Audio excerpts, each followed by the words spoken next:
नमस्कार. आपण आत्ताच न्यूज यात्रा पाहायला सुरुवात केली. धक्कादायक, अत्यंत धक्कादायक. अशोक खरात प्रकरणामध्ये आज पोलीस तपासामध्ये एक अत्यंत धक्कादायक माहिती समोर आलेली आहे. अर्थात त्याच्यावर शिक्कामोर्तब झालेलं नाही, पण याच माहितीच्या आधारे अशोक खरातला आणखी 5 दिवसांची पोलीस कोठडी सुनावण्यात आली आहे. अशोक खरातच्या पिस्तूलमधून 5 गोळ्या फायर करण्यात आल्या आहे, म्हणजे गोळ्या झाडण्यात आल्या.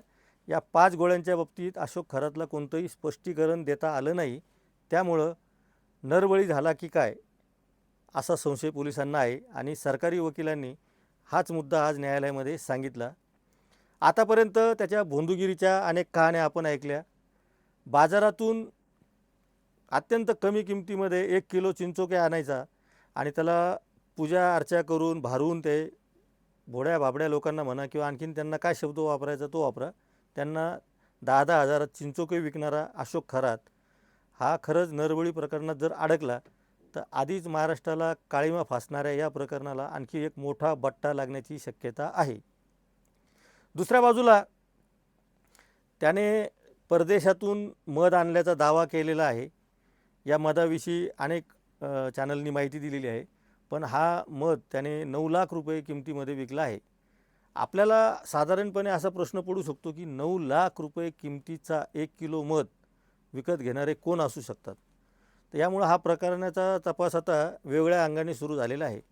न्यूज यात्रावर आपण याआधी चिंचोक्याचा विषय सांगितला होता की तो भारावून त्याच्यावर काहीतरी मंत्रोच्चार करायचा, लोकांना वेडं बनवायचा आणि जो 10 पैशालाही चिंचोका मिळू शकतो बाजारामध्ये, काही किलोनं तो विकत आणायचा, तो 10 हजारात विकायचा.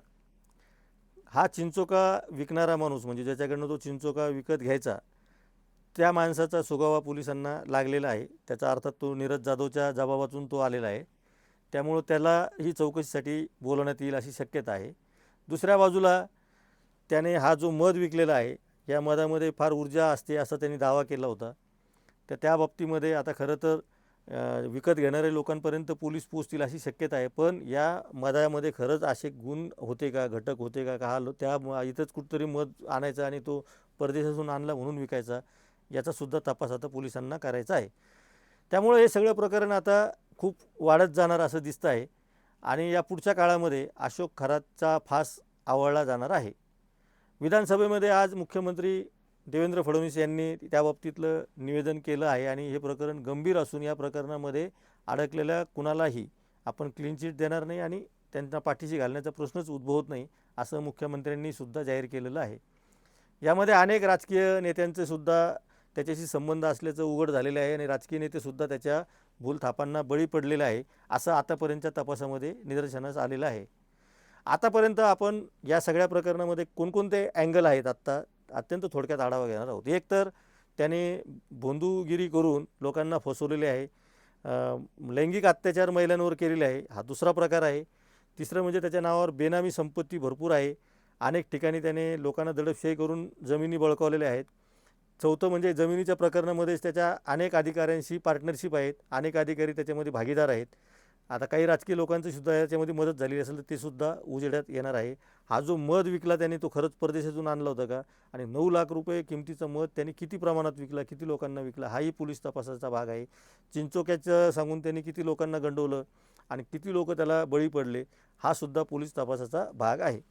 या थोडक्यात आपण आज या अशोक खरात प्रकरणाचा आढावा घेतलेला आहे. आपल्याला न्यूज यात्रावर इतरही विषयावर बोलायचं आहे, पण जे महत्त्वाच्या गोष्टी आहेत त्या आपण आज सांगितलेल्या आहेत. आणखीनही जे काही अपडेट येतील ते आपण न्यूज यात्राच्या दर्शकांना सांगणार आहोत. त्यामुळे आपण पाहत राहा न्यूज यात्रा, हे आहे आपलं चॅनल.